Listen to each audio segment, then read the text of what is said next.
एक कहानी यह भी। हमारे इस चैप्टर में लेखिका मनु भंडारी जी अपने बचपन से जवानी तक के सफर को बताती हैं। वो बताती हैं कैसे उन्हें हिंदी साहित्य से इतना प्यार हो गया और ऐसा क्या हुआ कि उनके पिता, जो लेखिका को बिल्कुल भी पसंद नहीं करते थे, वो लेखिका को सारे भाई बहनों में सबसे ज्यादा चाहने लगे। तो बेसिकली ये कहानी है हाउ लेखिका बिकम पापा की परी। तो यात्रीगण अपनी सीट बेल्ट बांध लो और चलो चैप्टर शुरू करते हैं।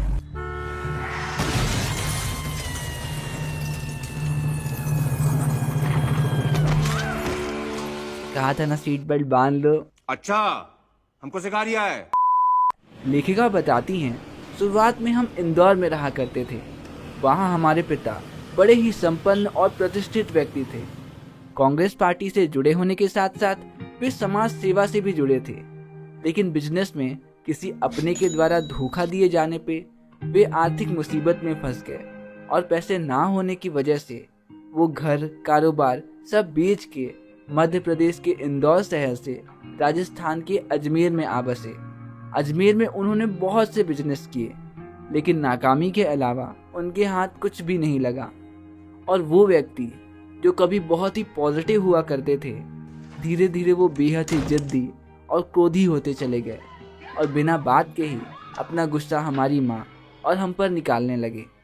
लेखिका बताती हैं हमारे परिवार में हम 5 भाई बहन हैं, जिसमें से हम 3 बहनें और 2 भाई थे। इन 5 भाई बहनों में लेखिका सबसे छोटी थी। रोती क्या कोई? और वो बताती हैं जब वो सिर्फ 7 साल की थी तभी उनकी सबसे बड़ी दीदी की शादी हो गई और वो उस समय इतनी छोटी थी कि उन्हें तो याद भी नहीं है कि उनकी बड़ी दीदी की शादी कब हुई थी। लेखिका बताती हैं बड़ी बहन के बाद हमारे 2 भाई थे जो पढ़ने के लिए शहर चले गए थे।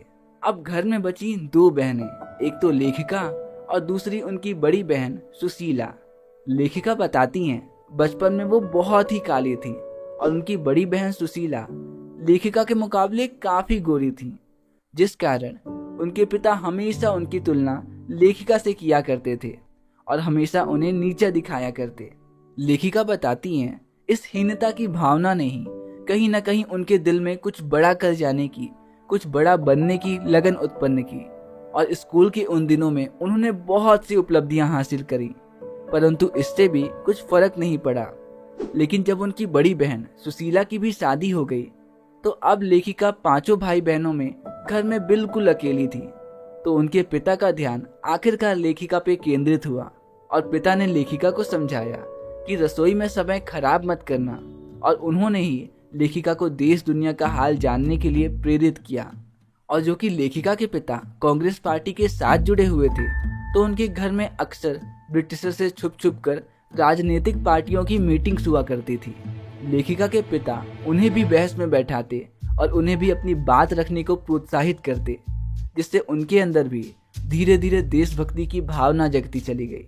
और सन 1945 में जब उन्होंने कॉलेज में एडमिशन लिया तो उनकी हिंदी प्रोफेसर शीला अग्रवाल ने लेखिका के मन में न सिर्फ हिंदी साहित्य के प्रति रुचि जगाई, बल्कि देश के लिए कुछ कर जाने की प्रेरणा भी जगाई। और सन 1946 से 47 में जब देश के कोने कोने में ब्रिटिशर्स के खिलाफ विद्रोह चल रहे थे, उन दिनों लेखिका ने भी घर से बाहर निकलकर देश सेवा में सक्रिय भूमिका निभाई।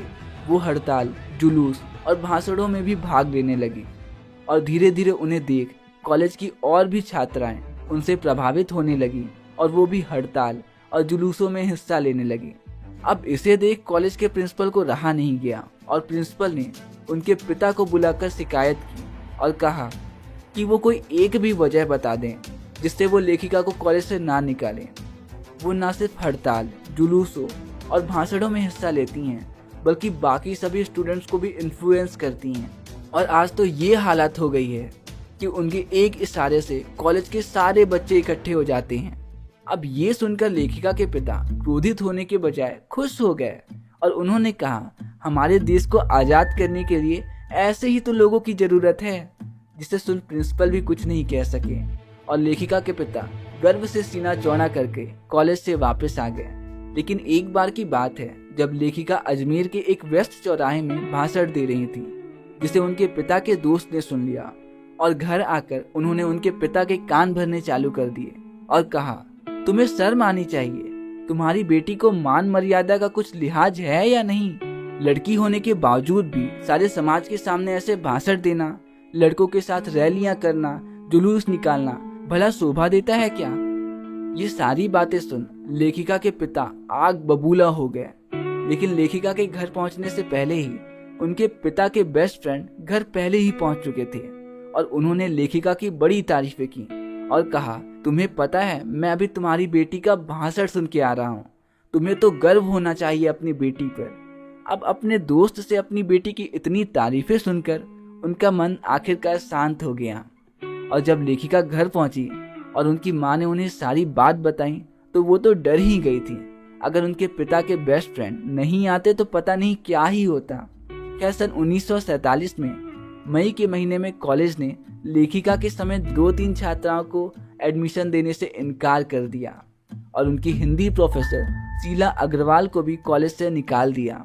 लेकिन इसके बाद लेखिका और कॉलेज के बाकी सारे स्टूडेंट्स ने बाहर हुड़दंग मचा दिया और आखिरकार कॉलेज को उन्हें प्रवेश देना ही पड़ा। लेखिका बताती हैं, लेकिन ये खुशी कुछ भी नहीं थी देश की आज़ादी की खुशी के सामने। तो बस यहीं पे ख़त्म होता है हमारा ये प्यारा सा चैप्टर, एक कहानी यह भी। तो चलो इस चैप्टर कुछ एमसीक्यू क्वेश्चंस कर लेते हैं जिनके एग्जाम में आने की प्रोबेबिलिटी बहुत हाई है। तो ये रहा पहला सवाल आपकी स्क्रीन पे। लेखिका के पिता शक्की स्वभाव के क्यों थे? ऑप्शन ए गरीबी के कारण, ऑप्शन बी चिंता के कारण, ऑप्शन सी अपनों के विश्वासघात के कारण या ऑप्शन डी इनमें से कोई नहीं। तो आपका 5 सेकंड का काउंटडाउन शुरू होता है अब।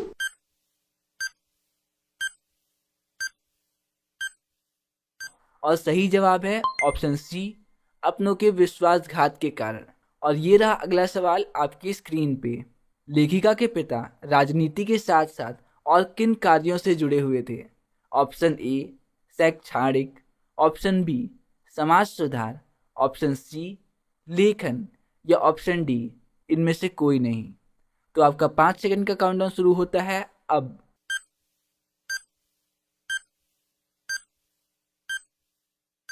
और सही जवाब है ऑप्शन बी समाज सुधार।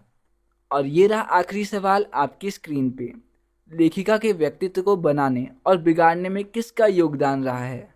ऑप्शन ए माँ का, ऑप्शन बी प्रिंसिपल का, ऑप्शन सी पिता का या ऑप्शन डी इनमें से कोई नहीं।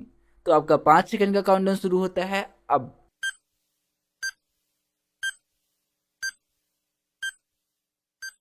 और सही जवाब है ऑप्शन सी पिता का। तो बस यहीं पे खत्म होता है हमारा ये प्यारा सा चैप्टर। मिलते हैं अगली वीडियो में अगले चैप्टर के साथ और तब तक के लिए दीजिए मुझे इजाज़त। नमस्कार।